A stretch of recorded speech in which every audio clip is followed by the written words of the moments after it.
Alors bonjour, petite capsule pour créer un écran avec, par exemple, une image et peut-être des points qu'on peut aller rajouter, là, comme dans l'exemple ici avec identifier les grands lacs.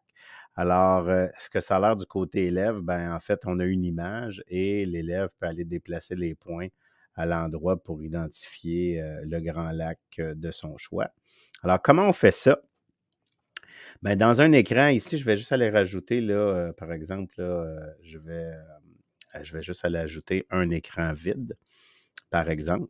Mais on va aller regarder un peu ici, là, qu'est-ce qu'on a évidemment. Ici, c'est un écran graphique. Donc, on va travailler un peu en mathématiques. Et pour vous donner une idée, là, quand je regarde à l'intérieur de ce que ça a l'air quand c'est créé, ben, en fait, quand vous avez à l'intérieur de la calculatrice à affichage graphique qui est intégrée dans Desmos, ben, en fait, vous avez une image là, qui s'appelle Grand Lac, qui est là. En fait, cette image-là que j'ai trouvée sur Internet. Et vous remarquez qu'après ça, j'ai ajouté des points. Donc, le point, il est la coordonnée -8,5 et j'ai mis une étiquette Lac-Huron, Lac-Érié, tout ça. Et on remarque ici avec le petit icône que le point est mobile, donc je peux aller le déplacer. Donc, j'ai changé la couleur et j'ai mis l'étiquette. Là, on voit à cet endroit-là ici qu'avec quand j'ai cliqué vers le petit accent circonflexe ici vers le haut, hein, ça dit que l'étiquette est au-dessus du point. Donc, le texte va être affiché au-dessus du point. Et au niveau du déplacement, ben, j'ai choisi dans les 4 directions là, que le point peut se déplacer.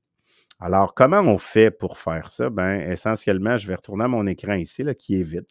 Alors, je vais aller choisir élément graphique. Donc, je veux aller mettre un élément graphique. Et bon, vous voyez que j'ai un plan cartésien.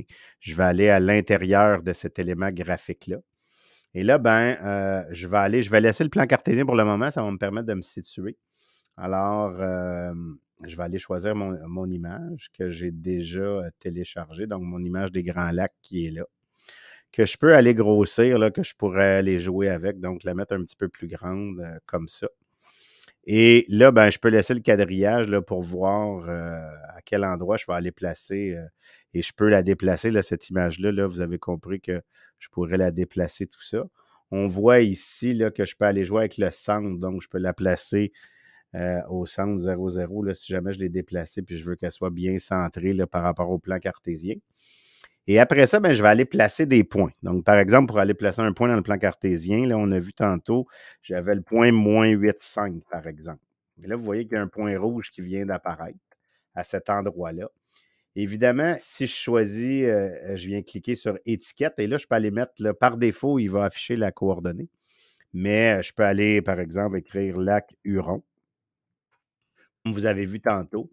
Et là, ben, je peux aller changer les propriétés. Donc, vous voyez que le point par défaut, je ne peux pas aller le déplacer, tout ça. Donc, quand je viens cliquer sur l'image du point, j'ai accès aux propriétés du point. Donc, je peux aller activer le déplacement. Donc, ici, je vais aller le déplacer. Par défaut, il va aller se mettre dans les 4 directions, mais je pourrais décider qu'il va juste se déplacer horizontalement ou verticalement. Et je peux changer la couleur aussi, là. Moi, je l'avais mis en mauve. Et là, ben, je peux aller mettre le texte qui est au-dessus. Donc, on voit le texte un peu disparaître. Donc, je peux aller baisser, par exemple, comme ça, juste pour voir mon texte. Et évidemment, ben, je vais répéter cette opération-là 5 fois, tout simplement pour aller mettre le nom des 5 grands lacs. Donc, je vais changer les coordonnées.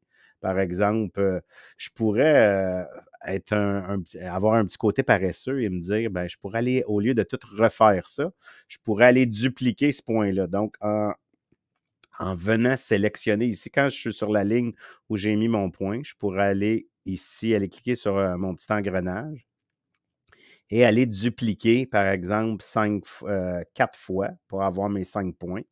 Mais là, vous avez compris que là, j'ai comme 5 points superposés un par-dessus l'autre. Donc, je pourrais, par exemple, ici mettre le point -6,5, puis de lac ici, Érié. Ensuite, je vais mettre, mettons, -4,5, lac supérieur, et ainsi de suite. Alors, ce que ça donne, ben, je peux aller voir ici. Je pourrais les espacer un petit peu plus. Là, c'est moi qui va décider. Donc, un coup que j'ai terminé, je vois un peu ça a l'air de quoi. Et là, je peux aller cliquer sur l'aperçu pour voir ce que ça donne. Bon, on voit qu'à cause que je ne les ai pas assez distancés, ben, ils sont un petit peu collés les uns sur les autres. Et vous voyez que j'ai toujours le quadrillage qui est là. Donc, Je pourrais aller, par exemple, aller changer, dire -4, par exemple, les mettre un petit peu plus loin, ou -5, tiens. Ici, je vais aller mettre -3, par exemple, ou -2, tiens, pour les espacer un petit peu plus. Et là, ben, si je veux faire disparaître le quadrillage aussi, ben, je peux aller cliquer dans ma petite clé à molette ici et d'aller décliquer la grille et ensuite l'axe des X et l'axe des Y, tout simplement. Alors voilà. Et là, ben, je peux aller voir ce que ça donne. Est-ce que je trouve que c'est assez grand? Je pourrais aussi aller revoir puis dire, bon, modifier mon graphique. Je pourrais peut-être grandir encore une fois mon image. Tu sais, c'est pas grave si mon point est à travers l'image, là, il n'y a pas de problème. Ça va me donner peut-être un aperçu. J'aurais pu décider de monter les points aussi, là, d'échanger les coordonnées. Donc, à la base, de dire, ben, au lieu qu'il soit à 5, j'aurais pu décider qu'il soit à 6, par exemple. Ou peut-être à 7, hein, les monter un petit peu plus. Donc, à ce moment-là, je ne sais pas s'ils vont être assez hauts, mais -5, 7 et ici -2, 7. On dirait que mon lac Huron, il n'a pas voulu changer de place, mais mettons que je fais ça. Ah, c'est parce que c'est mes autres ici. Tiens, je vais les enlever pour le moment. J'avais oublié, voilà. Fait que là, ici, terminé. Je regarde ce que ça donne et moi, avec mon aperçu, bon, ils sont un petit peu hauts.